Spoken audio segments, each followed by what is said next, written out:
Praise the lord. అంత బాగున్నారు కదా? ప్రార్థన చేసుకుందాం. పరిశుద్ధుడా, నీకు స్తోత్రాలు. ఈ యొక్క పరిశుద్ధ దినాన్ని మీరు మాకు ఇచ్చినందుకు వందనాలు. ఈ సమయంలో విత్తబోయే వాక్యాన్ని బిడ్డల హృదయాల్లో నాటండి, ఫలింపచేయండి, నన్ను యోగ్యునిగా చేయండి. యేసు నామములో ప్రార్థిస్తున్నాను తండ్రి, ఆమేన్. మీకందరికీ మరొకసారి మన ప్రభు అయిన యేసుక్రీస్తు ప్రస్తుత నామములో శుభములు కలుగునుగాక. ఆమేన్. ఈ ఉదయకాలపు వాక్య భాగము పరిశుద్ధ గ్రంథంలో నుండి కీర్తన 84వ అధ్యాయము మొదటి వచనాలు చదువుకుందాం.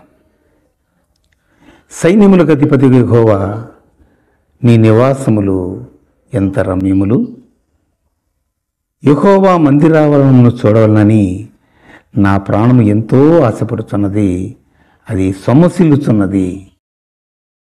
జీవము గల దేవుని దర్శించుటకు నా హృదయము, నా శరీరము ఆనందముతో కేకలు వేయుచున్నవి.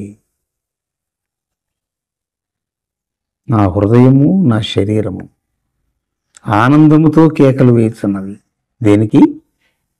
ఆయన యొక్క మందిర ఆవరణను చూడాలని.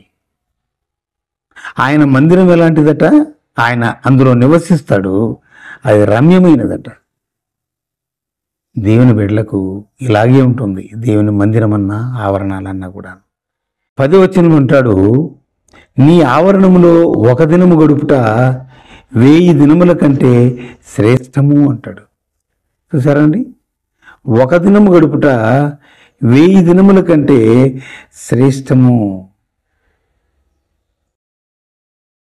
నా దేవుని మందిరము ద్వారము వద్ద గడుపుట నాకు ఇష్టము. దేవుని ఎంతగా ప్రేమించారో వీళ్ళు మనము గమనించాలి.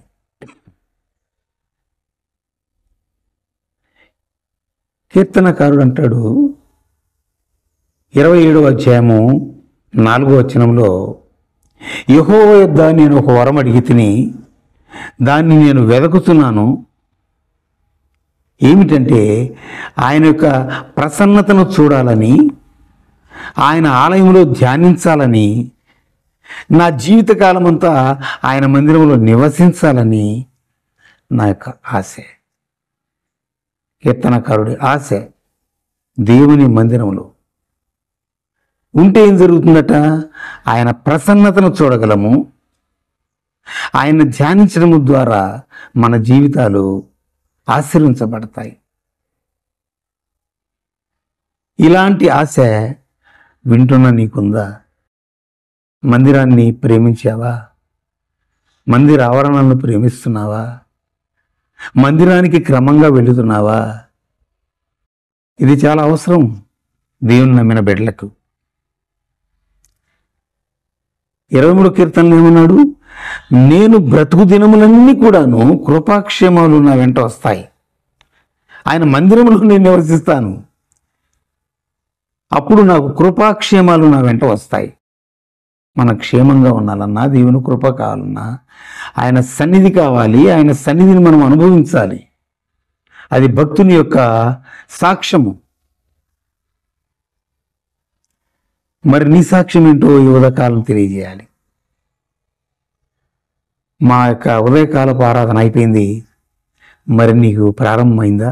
నువ్వు సిద్ధపడుతున్నావా మందిరానికి వెళ్ళడానికి? నువ్వు వెళ్ళు, దేవునితో మాట్లాడతాడు, ఆయన నిన్ను ఆశీర్వదిస్తాడు, ఆయన మందిరములో నుండి నిన్ను దీవిస్తాడు. ఆయన మందిరములో ఆయన యొక్క కనుదృష్టి ఉంది. ఆయన మందిరములో నీ యొక్క విజ్ఞాపనను, నీ ప్రార్థనను ఆయన వింటాడు. నువ్వు అర్జెంటుగా మందిరానికి బయలుదేరి, నీవు నీ కుటుంబము కలిసి మందిరానికి వెళ్ళాలి. ఇది దేవుని యొక్క మాటలని నువ్వు గుర్తుపెట్టుకోవాలి. దేవుని మందిరంలో దేవుడు మనకు సమృద్ధి అయినటువంటి జీవాన్ని ఇస్తాడు. అక్కడ నీకు దేవుని మందిరములో ఆయన నీకు జీవ మార్గాన్ని బోధిస్తాడు. హల్లెలూయా. ఈ భక్తుడు అంటాడు, నీ మందిరము యొక్క సమృద్ధి వలన మాకు తృప్తి కలుగుతుంది, నీ ఆనంద ప్రవాహంలోనిది నీవు మాకు త్రాగనిస్తావు. నీ వద్ద జీవపు ఊట ఉన్నది ప్రభువా, నీ వెలుగును పొంది మేము వెలుగు చూస్తున్నాము అంటాడు. దేవుని మాటలు వెలుగు మాటలు, ఆ మాటలు జీవాన్నిచ్చేటువంటి మాటలు, ఆ మాటలు నీకు నూతన శక్తినిచ్చే మాటలు. అవి నీకు దేవుని మందిరంలో దొరుకుతాయి. నువ్వు దేవుని మందిరానికి నీ కుటుంబంతో బయలుదేరి వెళ్ళి దేవుని మాటలు విను.